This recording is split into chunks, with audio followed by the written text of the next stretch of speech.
बिस्मिल्लाहिर्रहमानिर्रहीम। हज़रत अलीउल मुर्तज़ा शेर खुदा रदियल्लाहु ताला अन्हु ने फरमाया कि अल्लाह रब्बुल इज़्ज़त ने कुछ अय्याम, कुछ दिन ऐसे रखे हैं कि उन दिनों के अंदर, उन अय्याम के अंदर अल्लाह के हुजूर जो कोई भी दुआ मांगता है, अल्लाह उसकी दुआ को कबूल फरमा लेते हैं। अल्लाह उस बंदे की दुआ को मंजूर व मकबूल फरमा लेते हैं।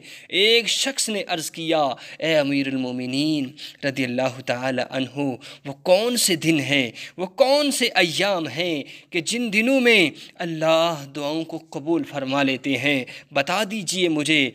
आपने जब ये सुना तो आपने फरमाया, ए बंदे खुदा, जब रमज़ान का आखिरी अशरा आ जाए, रमज़ान का आखिरी अशरा आ जाए तो नमाज इशा के बाद 72 मरतबा सूरह क़द्र पढ़कर, 72 मरतबा सूरह क़द्र पढ़कर पानी के ऊपर दम करके इसको पी ले।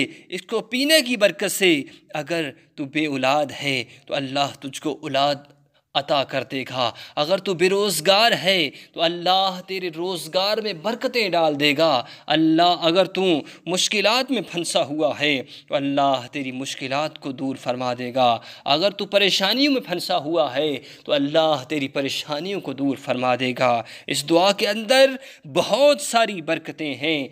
आखिरी अय्याम माह रमज़ान के आने वाले हैं तो आपने ज़रूर ये अमल करना है कि नमाज इशा के बाद 72 मरतबा सूरह क़द्र पढ़कर पानी के ऊपर दम करके इशा के बाद आपने पी लेना है। इंशाअल्लाह बफ़ज़्ल खुदा इसकी बरकत से आप अल्लाह के हुजूर जो भी मांगेंगे, अगर आप बे औलाद हैं तो अल्लाह रब्बुल इज़्ज़त आपको औलाद से नवाजेंगे। अगर आप बेरोज़गार हैं तो अल्लाह रब्बुल इज़्ज़त आपको रोज़गार अता फ़रमाएंगे। इस दुआ के अंदर, इस वजीफ़े के अंदर बहुत सारी अल्लाह रब्बुल इज़्ज़त ने बरकतें रखी हैं। इस वजीफ़े के अंदर बहुत हिकमतें रखी हुई हैं। इस अमल को आपने लाज़मी करना है। अल्लाह से दुआ है कि हम सब को इस पे अमल करने की तौफ़ीक़ अता फ़रमाए।